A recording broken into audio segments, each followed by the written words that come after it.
Okay, we'll see if this works. It did. Excellent.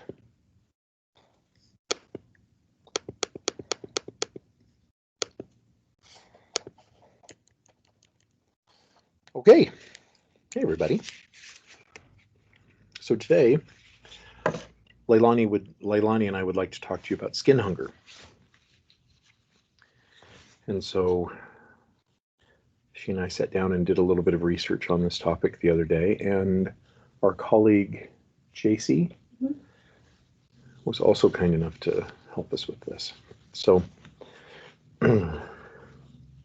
it may seem a little odd that in a gender and sex psychology class we're talking about skin hunger, but the link will become obviously apparent as we discuss it.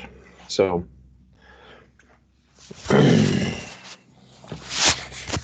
okay, so what do we mean by skin hunger? Oh, and I would also like to give big props to Dr. Degas White.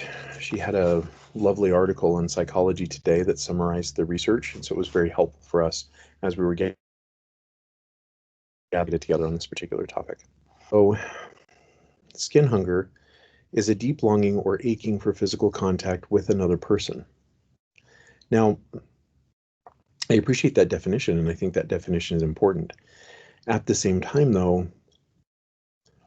looking at the phenomenon qualitatively, there are those who don't know that what they are suffering is due to a lack of physical contact with other people.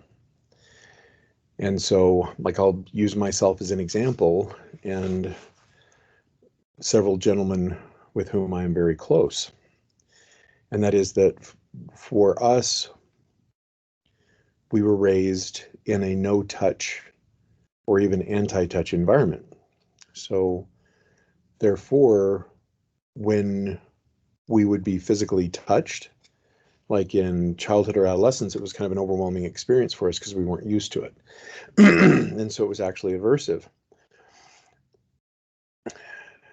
And so therefore, it's almost like for those of us who are chronically touch deprived, when we are touched, it's a bit like refeeding syndrome.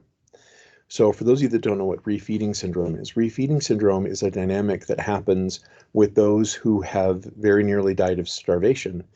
And when given food that they want to eat, if they eat too much of certain types of food too quickly, then it can actually throw their system in such shock that they will die. And so refeeding syndrome is, like, I can remember hearing the first dramatic stories of refeeding syndrome when I was studying the Civil War back in junior high, and how the prisoners of war in Confederate camps, so Union soldiers who were in Confederate camps, as the Confederacy grew thinner and thinner on resources, they would send less and less material goods, less and less resources to their prisoner of war camps. And so it looked like, what we think of as concentration camps today, these emaciated soldiers, many of whom had starved to death by the time the camps were liberated, etc. And there were stories of Union soldiers who had liberated the camps trying to feed the starving men, and the men just diving into food and it killing them. And so thankfully, you can't really have refeeding syndrome with skin hunger. At the same time, though, it explains why it is that for those who have been chronically touch deprived, the sensation of touch can be overwhelming until they get used to it, right? That even though it's overwhelming, it doesn't mean that they don't need touch. They do. It's just they don't know how to take it, and it takes a while for them to be able to take the nourishment from touch. We'll talk about more why touch is nourishing here in a minute. For now, though, I will use myself as an example in several cases, and as well as some friends of mine. Growing up, and in hindsight, this was never explicitly mentioned, but in hindsight, touch was always already presumed to be sexual. And so I started to observe this, and sex was taboo, and there was a lot of shame around sex and sexuality in my home growing up. And so I kind of started thinking about that. Why I would notice that other families and other people were more physically affectionate than we were growing up, and as I am as a person. And so I was very intrigued by that.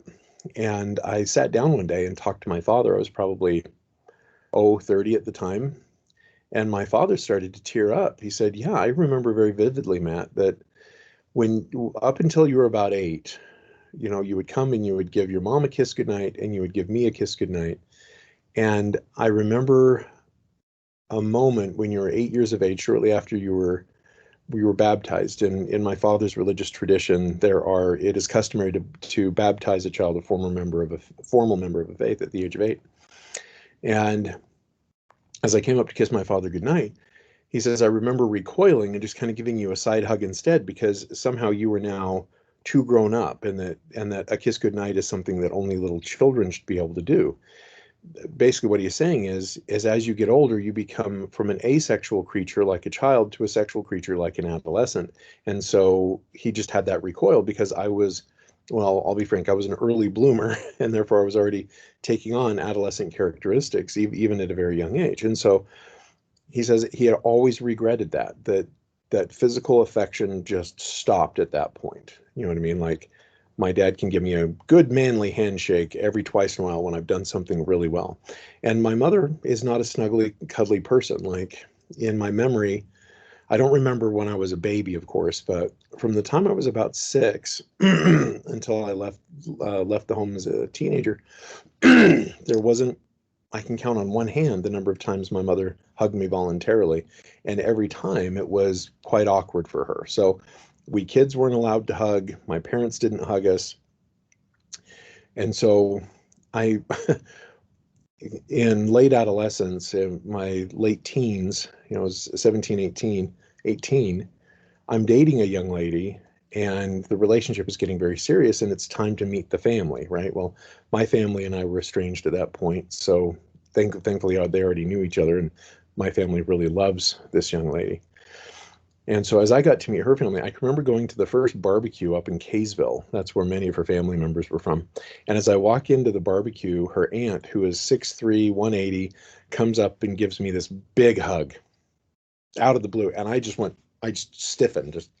I didn't push her back or anything. I just didn't know how to respond. I'm like, what do I do with my hands? Right? And it was overwhelming. Like, my heart was pounding. I didn't know what was going on. I was overstimulated. And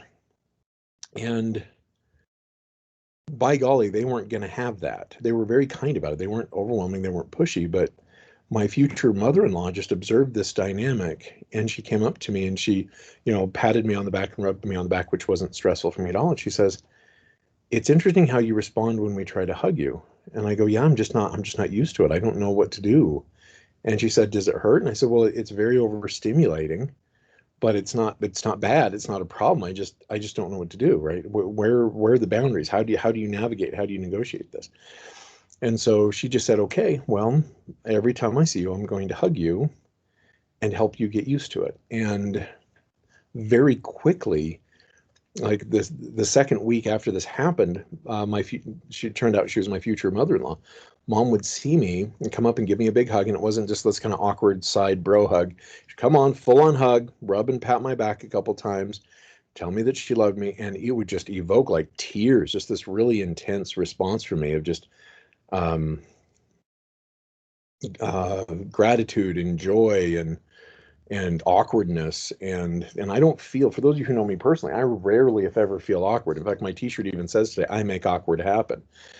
Usually for other people, very rarely for myself. And so it was interesting, like, that became the highlight of my day for a while, when Mom would come up and, I'd walk into her house to pick up my girlfriend for a date, and my future mother-in-law would come up and just give me a big old hug. And now, not to say that I didn't appreciate the touch of my girlfriend at the time. That was lovely, but it was, we weren't very physically affectionate. I didn't know how to navigate that, right? And so as I've talked to other men and some other women, that there's a very consistent phenomenon around that. Some think it's, wow, I'm so sorry you were raised that way, and they have this intuitive sense when they were raised in more physically affectionate homes, that the deprivation that some of us suffer when we're not. And other people who are raised in very hands-off homes really get where I'm coming from. They're like, wow, I can remember learning to hug. And so this has been a growth area for me my entire life. Like, I can remember the first long-term client I had as a graduate student in my doctoral program in counseling psych. And we worked very hard together for 2 long semesters, spring and fall and spring.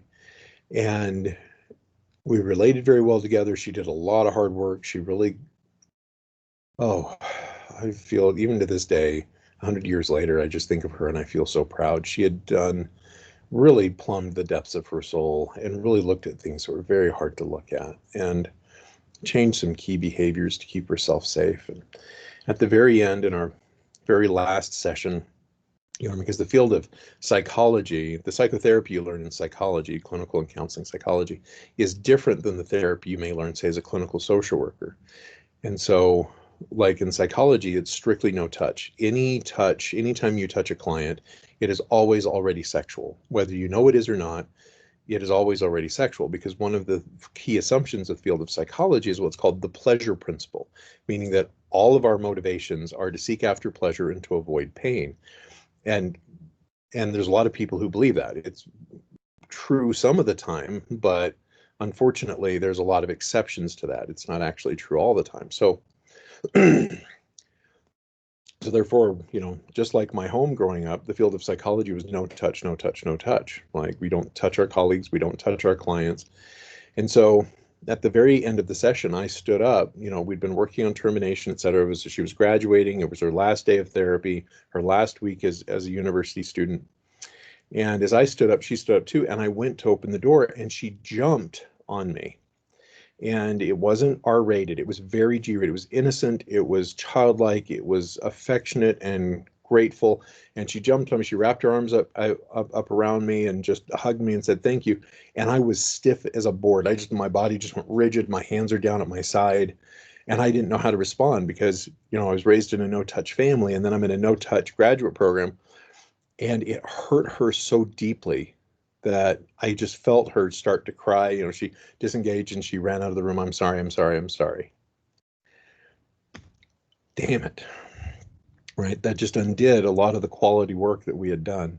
And our last interaction on our last day together, she felt ashamed of just being spontaneous and childlike and giving a hug to her therapist. You know what I mean? So at that point, I vowed, I've got to get a handle on this touch thing. And I'm better at it than I was all these years later, but it still doesn't come naturally to me. So I'm working on it. So many people who are familiar with physical affection and touch, they do experience skin hunger as a deep longing or aching for contact with another person. Now, the beneficial psychological effects of sensory stimulation are very well documented, right? So let's talk about some of the other senses. So when it comes to sight, right, the psychological effects of art, of nature scenes, of fish tanks, right? All of these have been shown to have not only psychological, but in some cases physiological effects, like having in a waiting room, having a fish tank with fish swimming around in it decreases the cortisol response of people who are in a long waiting room, meaning that their stress response is lower when there's a fish tank there. So have you ever wondered why in doctors' offices, dentist offices, even in some restaurants, that there are fish tanks? It's because if you start paying attention to the fish, you won't be as frustrated by waiting, and your stress response will be lower, right?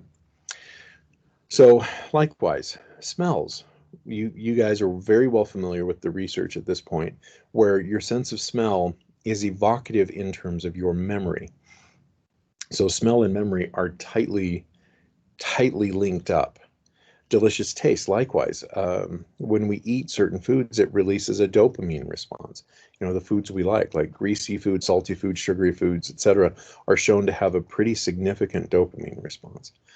And so likewise, the psychological effects of music, of nature sounds, etc., that all of these are shown to change our physiology and psychology as we are sensing them. Now, the largest organ of the body, as you guys can see from these notes, is also a sensory organ, which is your skin. So your skin is the single largest organ of your body. And many people go, "Wait, I thought organs were inside your body." No, any part of your body can be an organ, guys. And so stimulation of the skin is extremely important, but the skin responds differently to different types of stimulation, just like other senses do. Not all touch is good touch, right? If somebody is coming over to touch me and I suspect their motives, well, we'll get into more of that in a second. That's not going to feel good. That's not going to give me a good, a good response. Likewise, violent touch is also doesn't necessarily give me, a good response, but there are other types of touch that do. So just like with sight, seeing, somebody's guts spilling out of their body, or smells, smelling rot, smelling feces, smelling death, uh, sound, like the sound of a baby goat being tortured, or an infant screaming in pain, right? That just because we're sensory stimulated doesn't necessarily mean it has a soothing or healthy effect, right? Sometimes it can be a very aversive effect, just like with touch. And so there was, you guys are very familiar with this. This is in your psych 10 textbooks. There's a famous study where they put monkeys in a cage. And so they had two simulacra of mothers. So there was one wire monkey that had a bottle on it, and then one cuddly, fluffy monkey that did not. So wire monkey, cuddly, fluffy monkey. And the baby monkeys would go over and would suckle on the bottle from the wire monkey, but then would snuggle with the warm, fuzzy stuffed monkey. Okay. So the babies clung to and would hold on to the warm, fuzzy mother simulator, right? Now, so there was the study done that says, oh my gosh, that because in evolutionary psychology, it's that which meets your needs is going to govern your behavior. And it was really puzzling at the time because the wire monkey is the one actually providing the need. Why is the baby snuggling with the warm, fuzzy, stuffed monkey mama?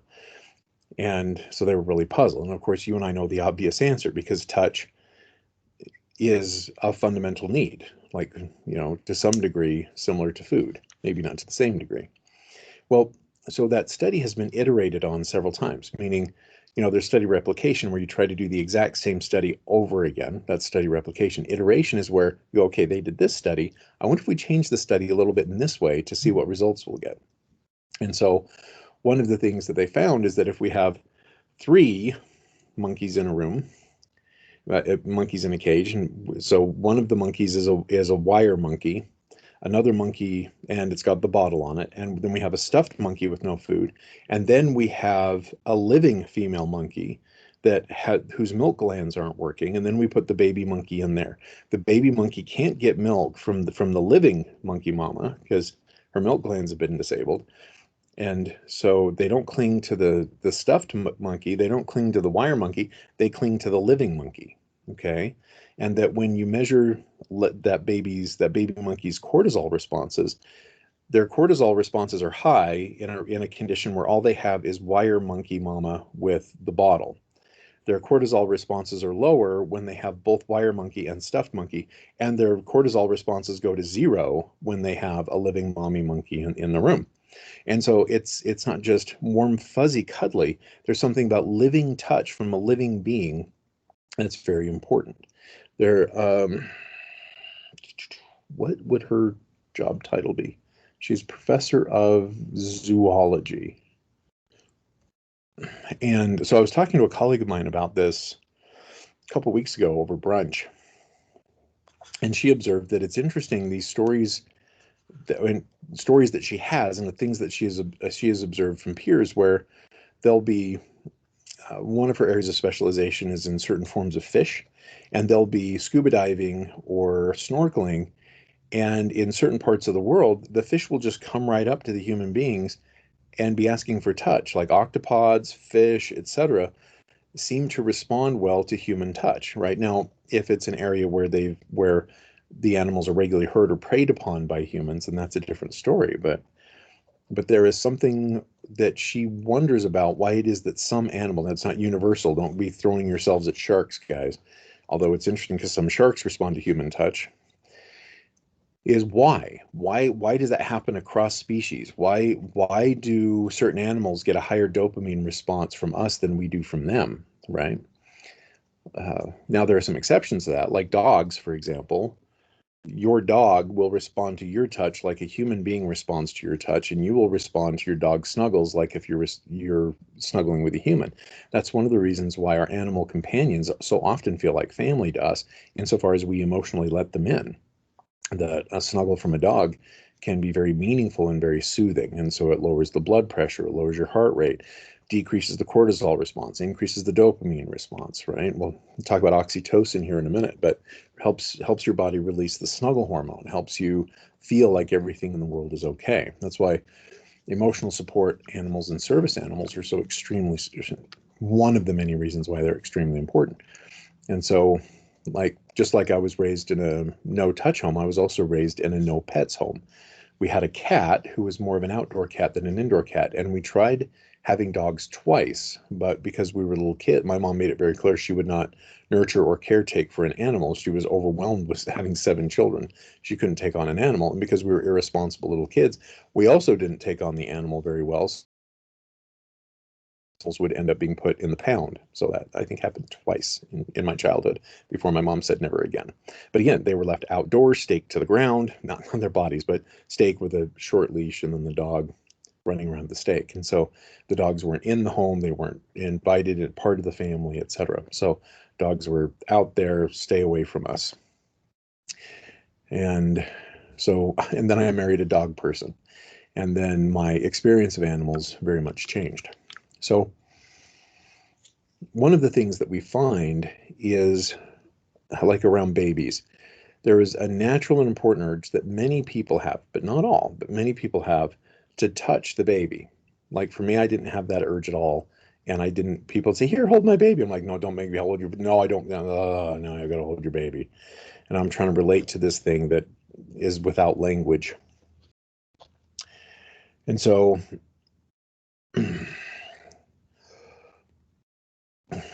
it is very common, but not universal, that when presented with a baby, many people have the urge to touch the baby. My wife, for example, loves to cuddle babies and little kids, and she is very popular with, well, not just babies and little kids. My wife is super popular with people in general. It's like the adage that a friend of mine coined. He's like, having hung out with you and Miriam now for 30 years, you bring the people in, but she keeps them. Meaning I'm very extroverted, so I go out and make a lot of friends, but people typically stay our friends because Miriam's very nurturing. So she keeps them, right? That they want to come for a party to hang out with Draper for a minute, but they want to come back for dinner next week to hang out with Miriam. So that's my sweetheart's name. And so one of the things that we have found in researching people's touch response to babies is many people will have like a hold and snuggle response, and it's disproportionately more XX-bodied people that have this response. XY-bodied people have that response less, but what's interesting is when you actually measure touch that happens, XY-bodied people are more likely to just touch the head of the child or the infant rather than pick them up and snuggle with them. XX-bodied people are more likely to do that. And so it's very interesting, and I've been very curious, why do XY-bodied people typically touch just the head of a small child or an infant rather than cuddle and snuggle with them? And so I don't know, but I think it might have something to do with gender role acculturation, that being snuggly, warm, fuzzy, etc., isn't something that is identified as masculine in our culture. And so you're beginning to see why I teach this particular concept along with masculinity and femininity, right?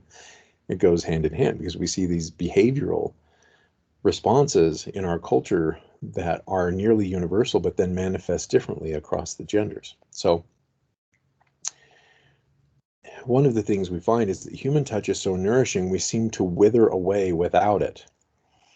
And so I can remember when I was working in one of the prisons in the Midwest. It was a prison called Wabash Valley Correctional Facility. And I can remember after a really powerful session, this man and I were really talking about his pretty severe trauma and abuse and how that fed into and led into his life of violent drug-fueled crime. And as we're talking, I stood up, and it's called the bump, and I wish you guys were here to do it, but it starts with a handshake, and then it gets pulled over to kind of your handshake goes from this to this, okay, and then you come together and then you do the bump with somebody, right? You pull them into your chest, so your fists are between your sternums, and then you kind of give them a hug like that. And this hardened criminal, I mean, he's been convicted of assault and battery several times, of manslaughter once, of armed robberies, of I don't know how many drug offenses through the years. I lost track, but big hard guy, you know what I mean? And he just starts to tear up. He just starts, kind of chokes up a little bit. So I kind of pull away. I go, bro, you okay? And he's not letting me go. He's just holding me and kind of crying on my shoulder a little bit. I go, bro, are you okay? And he goes, another human being hasn't touched me in 10 years, right? He'd been in prison for 10 years. He said, another human being hasn't touched me in 10 years. I'd forgotten what it was like. And it was G-rated, so I just held him for a second, kind of held him up, and I said, I get you, bro. I know exactly what you mean. And so he just that weekly bro hug, that bump was hugely beneficial for the men that I worked with in prison. And in the few years that I was in that particular prison, I heard it over and over again. It's like, man, this is the first time somebody's hugged me in 10 years, in 5 years, in 3 years, in 20 years. And it really, it's kind of humbling to think that, oh, hey, I'm this brilliant therapist, etc. But what seemed to matter to a lot of these guys is just being humanized and just held for a second in a brief hug. That proved as therapeutic as any other things that we did in our hard work together in those prisons. So that was really eye-opening for me. I was like, okay, I'm glad that I know this is still a growth area for me. I don't just naturally run up and hug people. Like, Leilani, have I ever run up and hugged you? No. Nope. And so I still don't do that. I still need permission or invitation to do it. Occasionally I do it spontaneously, but most of the time I don't. And so even with people I'm close to, like in the past few years, I've made it a very dedicated point to make sure that when I see my kids, I hug them. And my kids are grown up. Like, my youngest is 17.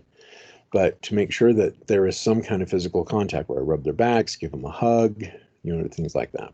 So this idea that we wither without touch is so important that in geriatric care centers, they've begun adding hugging time where, again, it's G-rated, right? Our culture keeps assuming touch is sexual. My parents' neuroses, it turns out, wasn't theirs, and it wasn't due to their religion. It's an American thing. And so, like, a colleague of mine was from Italy, and his personal bubble is much smaller, and he tends to reach out and kind of touch people on the shoulders as he talks, and so I'm like, oh my gosh, he's so creepy, and right, and then I was like, okay, he's not coming onto you sexually. Try to interpret his touch as platonic, as friendly, and as Italian. And when my colleagues at another university started doing that, all the stress went away. And he would go, man, you Americans, just, I touched somebody on the shoulder, like, I have a boyfriend. And he's like, great. And I have a girlfriend. Why did you bring that? And it took him a while to realize that Americans were assuming his friendly little pats on the shoulder were sexual when they weren't. So hugging time in geriatric care centers is a thing, and it has improved health outcomes measurably. That just having a time every day where, you can get so resident A hugs resident B, and they just kind of sit and hold each other on the couch for a minute, kind of rub each other's backs, give each other a hug. That has improved outcome. And in places where the staff do that too, again, with appropriate training around how to maintain safe boundaries through touch, because touch, again, is still considered unsafe in our society because of the abuses that come through touch. And so I just, oh man. So it's been about 16 years ago now. My gosh, it seems like just yesterday. I was asked to consult at a place called ResCare in a little town out to the west from Indianapolis. And when I pulled up there, I was quite shocked because on the porch of this ResCare, so this particular facility was a residential facility. It wasn't necessarily a treatment facility, although they did have a therapist on staff. It was a residential facility for boys in the foster care system whose who had been taken away from their parents by DCFS and were not adopted or placeable in foster care. There weren't enough foster families to place all those boys. So they had like 40 boys in this residential center and nowhere to go. So they just started raising them in the center. And I can remember getting out of my car and walking to the front porch, and there was a male staff member, and he had a 6-year-old boy on his knee, and he kind of had his arm around this kid and kind of hugging him. And then he was holding the hand of, it looked like about a 10-year-old boy, and they were talking about conflict resolution, right? And he was touching both of those boys at the time. And all of my red flags shoot in the air, like massive fireworks of, oh my gosh, we have a staff member touching boys, and ah! And then I remembered our cultural neuroses that all touch is always sexual. And so I dialed it back down again and asked what was going on. And the staff member was glad to sit and share that those boys had started fighting. And so now they're coming together and using their words, but nothing where the staff member even thought to justify the fact that he had one boy on a knee and another boy who was holding his hand, right? And so I went inside and I noticed that the staff members were appropriately playful with and appropriately affectionate with the boys, but they still had very firm boundaries. They were very authoritative. If you guys remember the authoritative parenting style, right? High boundaries, high rules, but also lots of affection. And so I was consulting with them on several things, but I noticed the cook, she was working with a few of the boys. The assistant cook was a male, but the chef was female. Chef. She called herself a chef, but she's making minimum wage at a government facility. And so as I went around, I consulted on the particular issue at hand. And if you guys have been in the forensic class, you've heard this horror story, not due to anything going on at ResCare, but what was happening with the family of one of the little boys, the biological family. And so I remember one point, about halfway through the day, I said, okay, where's your rubber room? And at that point, I'm talking to the manager owner of that particular facility. He goes, what do you mean a rubber room? I said, well, in all the facilities that I've been to, foster facilities, residential care facilities, etc., there is a room to put children, whether little kids or teenagers, when they're misbehaving. It's usually got padded walls, etc. And he goes, oh, yeah, we've got one of those. And he shows me. He unlocks it and opens it up, and they were using it as a janitor's closet. So it had the padded walls, padded floor, padded ceiling, and it hadn't been used as a rubber room in years and years and years. And so I just observed that. I said, why is it you guys don't have to use this as a rubber room? And he says, well, because when you treat boys like animals, that's when cages are needed. If you treat boys like little boys, you'll never need a cage. And it reminded me of all the trainings that I've been doing in prisons. Like when you treat men in prison as animals, they're going to act like animals. When you treat them as human, they're going to act like human. And a big part of the humanity that they shared, and they had very careful trainings, very deliberate, very explicit trainings on the important role of touch in this particular facility, and how to keep touch very clear, very well bounded, and very healthy. And so lo and behold, I've kept track of this facility over the past 15 years. They have had not a single intimation or accusation of sexual abuse in the facility amongst the staff ever. And if you guys know anything about government run, where everybody's paid minimum wage and everybody's stressed out, everybody's not this particular facility. In fact, I was gutted because last year the owner retired and the new people came in. It was immediately a no-touch facility, and it's our job to keep these boys under control. And whereas the previous owner it's our job to love and relate to these boys, and now it's keep the boys under control. And already the problems in that facility have skyrocketed. So you're right. That, for those of you thinking, wait, Matt, that has a lot more to do than just touch. You're right, but notice that touch was a very important element. So speaking of important elements, there is a strong relationship between nourishing touch and trust. If we don't trust somebody and they touch us, we don't and we don't trust them, we don't necessarily get the physiological benefit of being touched, right? So when we trust somebody, when we feel safe with somebody, this can prove highly nourishing, even if the person is a stranger. Like, now it's been a few years ago, but until COVID hit, I would often ride the bus. There's a bus that, there's one stop a mile from my house in Springville, and it lets me off right here on the south end of campus. It goes Springville, Provo, BYU, and then straight from BYU to UVU. And there was one day where I was sitting at the very back bench of the bus, and a young lady came in and sat in the middle, and she was crying. And I just looked up and said, "Honey, are you okay?" And she just fell into my chest and sobbed. And I just rubbed her back. She got off at BYU. Never see her. I've never seen her again, but she relaxed significantly when I was sitting there holding her and rubbing her back, saying, "Oh, I'm so sorry. You seem to be really having a bad day." So, but you notice that I'm not going to grab her and pull her into my chest, right? If I don't know that she trusts me yet. So there are a lot of stories of strangers being able to physically comfort strangers because of the felt trust between them. So again, highlight here that when we do not trust somebody, touch is far more stressful. Imagine you're fighting with your sibling, and your sibling comes up and you're still angry with them and they've really betrayed you, and as a gesture of reconciliation they're trying to pat you on your back from behind. That's going to be, whoa, don't touch me, bro, or you know what I mean, something along those lines. It's not going to feel good. If you're standing at a bus stop and a stranger suddenly comes up and gives you a hug, that may or may not be a good experience, right? It might be very, very stressful.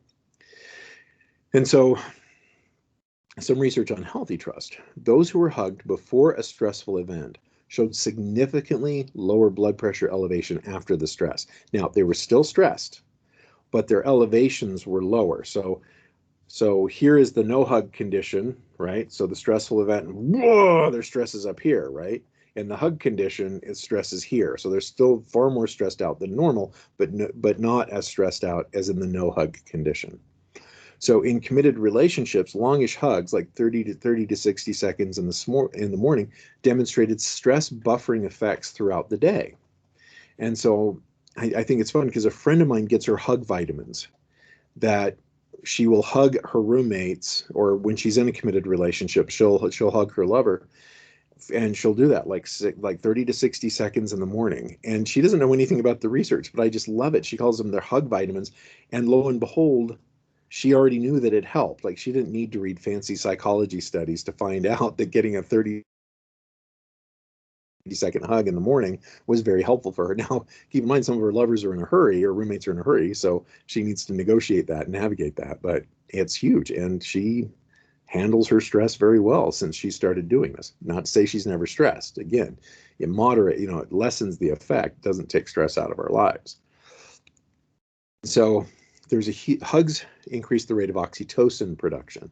So oxytocin, as you guys know, is the snuggle hormone, the bonding hormone, the closeness hormone, and very importantly, the safety hormone. So because touch, especially hugs, helps our bodies to feel safe, then it provides great cardiovascular benefits. So our fight or flight response is extremely important and beneficial for keeping us alive in potentially deadly encounters. As some of you who have taken some other classes from me, we've looked at studies and even shared whole therapy models where our lives today, we are mistriggered. So we exhibit a fight or flight response when nothing is going to kill us. We get a bitchy text message from a friend, and our fight or flight response goes off and it stresses us out of our minds, right? No, our fight or flight response are evolved or designed to help us survive, like when a bear is trying to eat our tender face meats off, right? It's not designed for us to freak out to Facebook. Facebook isn't trying to eat us, right? The bitchy comment from our cousin on Facebook isn't doing us harm. And yet our bodies respond now as though they are. We're misevolving, right? We're tending to freak out about things that aren't actually hurting us anymore. So the safety factor becomes extremely important. When we get hugged, touched, held, then that decreases the stress on our cardiovascular system. And in our modern culture, everything seems to stress us out. We're really misevolving. So therefore, that safety part of oxytocin becomes very health promoting, that it reminds us that we're not dying because our cousin is being a jerk on Facebook. Okay.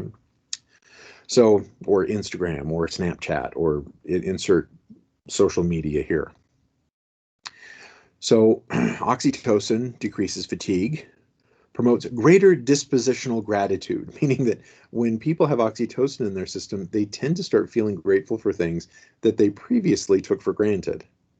It facilitates steadier physical functioning, meaning that like next time you have a strenuous event to do, like a marathon or a Tough Mudder or a long bike ride, that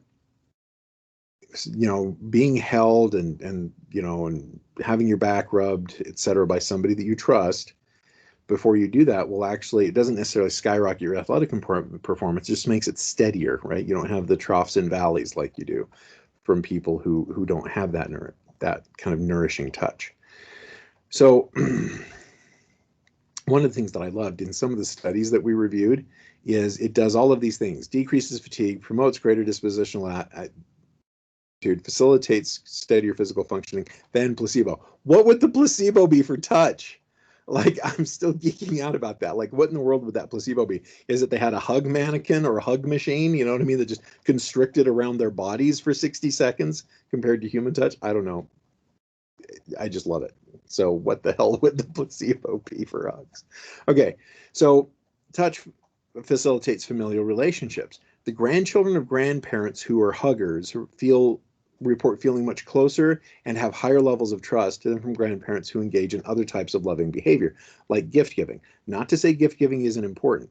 Gift giving can be. It's still a valid way to express affection. Like words of affirmation are a very valid way to express affection, and those do have positive effects.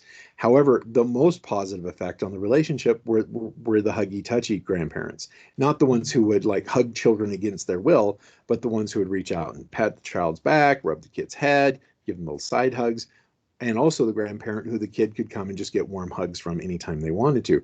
That there was a much higher level of trust from the grandchild to the grandparent in those types of relationships. And so there's some people working on studies because it seems like the same thing is true in parenting relationships. When parents are A, emotionally stable, emotionally and psychologically stable, and B, physically affectionate, the trust is much higher from the child to those parents. So if you're emotionally unstable and touching, then that's often not trustworthy touch, and that can be very stressful for kids. So emotionally stable, consistent, psychologically stable, right? And physically affectionate, a lot of trust, a lot of oxytocin in that relationship for the kids. So hugs can also ease a crisis in the moment. Just like my experience on the bus a few years ago, not only do hugs have a buffering effect over the day, but can decrease stress in the moment, right? One of the things that we had found going through birthing classes, my wife and I through the years, is that I would sit in such a way where I could maintain close contact with her without getting in any medical professional's way while she was giving birth. That by sitting there and being like me, putting my face against her cheek and kind of rubbing the side of her face. We also did a lot of hypnotic induction, but that's a story for another day. That she was able to go through her childbirth shockingly easy. My wife had 3 kids. Labor and delivery were incredibly short, and her stress response was very low. So touch was not the only thing there, but was part of it. So what is worrisome to me is that men give and receive fewer hugs per day and week than women do.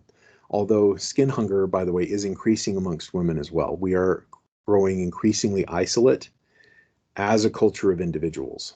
And so remember, in some of my other classes, I'll deconstruct individualism, talk about its benefits, but also highlight many of the devastating effects that particular cultural assumption, cultural value is having on us. So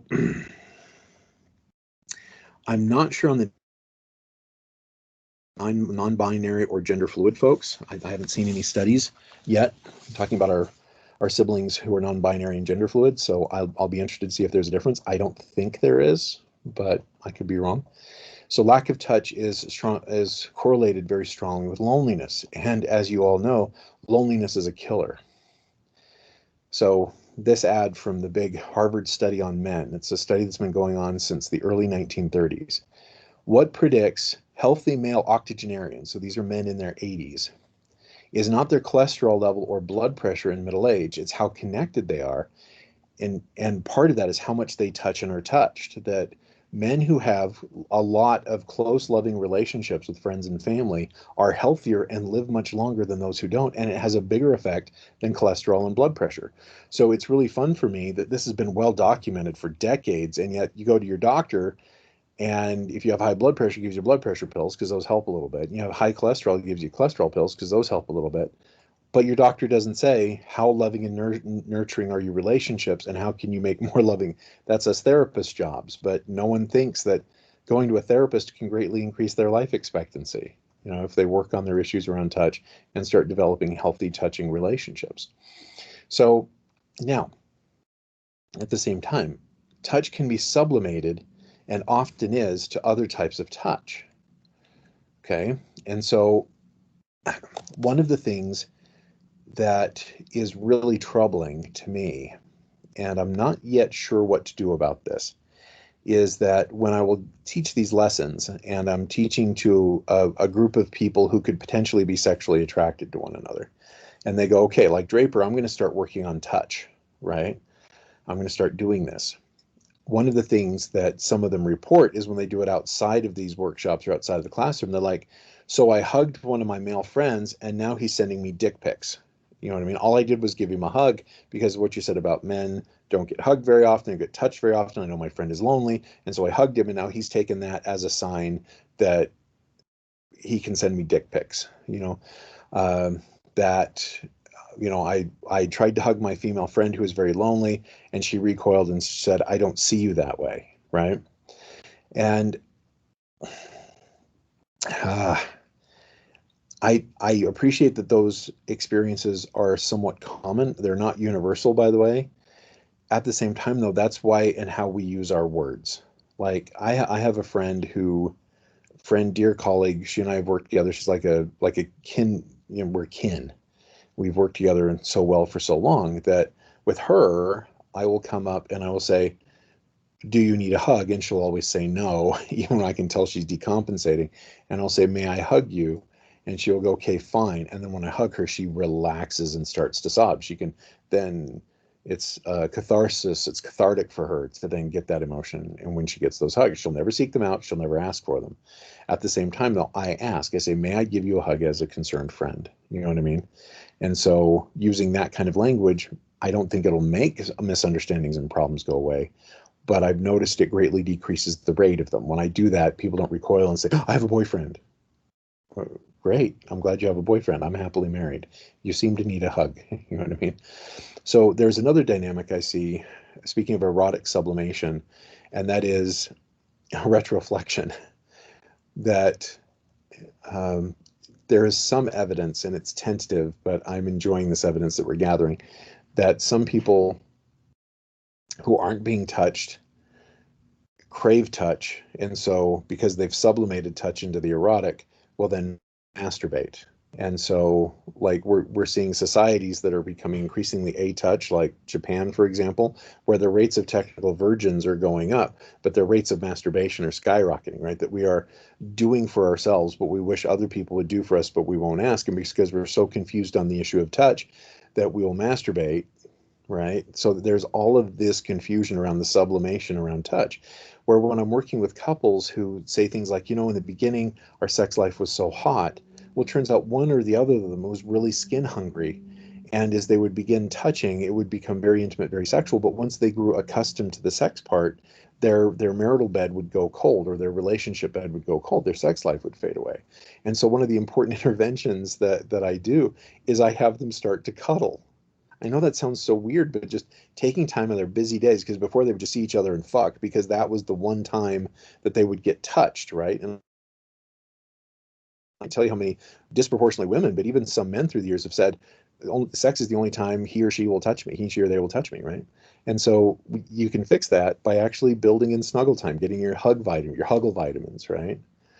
Yeah, going around selling a job, jars of huggles. In fact, there was a former therapist in Indianapolis. I'm quite a fan of hers, where she would deliberately hug every one of her clients, appropriate boundaries, make sure it was going on, but got in trouble with the regulating board of psychologists. And so they weren't getting license away, but she says, look, if this is going to continue to be a problem, I'll just surrender my license now. So now she charges $100 an hour for huggle therapy. She's in very comfy, very modest flannel jammies, and the boundaries are very explicit, and she goes over those with her clients. But she sits on a couch and will hold her clients while they watch their favorite TV show. And she just sits and hugs them and rubs their back and everything else, and gets paid $100 an hour to do this. And she's plenty busy, right? And so she says it's rare, but it does happen. She says about once a quarter where a man or a woman will try to turn it sexually affectionate. But she says that because her boundaries are so clear, that's rare. That's a small fraction of her clients because she's very clear what the boundaries are up front. So something that I want to put out for you guys, something I would like you to wonder about, right? I'm not giving you the answer. I'm going to give you the question. What can we do about masculine skin hunger? Okay, men die younger, and one of the things, rates of loneliness amongst men are higher. What can we do to make touch safe and nourishing, particularly for masculine people who are disproportionately XY bodied? Now, it's an increasingly common problem among women as well, amongst XX bodied people or people who identify as feminine, but it's far more, disproportionately far more an XY bodied or masculine problem. So I'll put it on you. I know what I'm doing. Make sure that I hugged my son yesterday and rubbed his back while he's telling me how stressed out he is about his friend's behavior online, right? Made sure that I hugged my daughter, made sure that I hugged my sweetheart, right? Make sure that when I see some of my friends that they don't leave without me giving them a hug.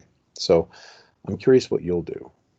So thank you, everybody, and we will see you next time.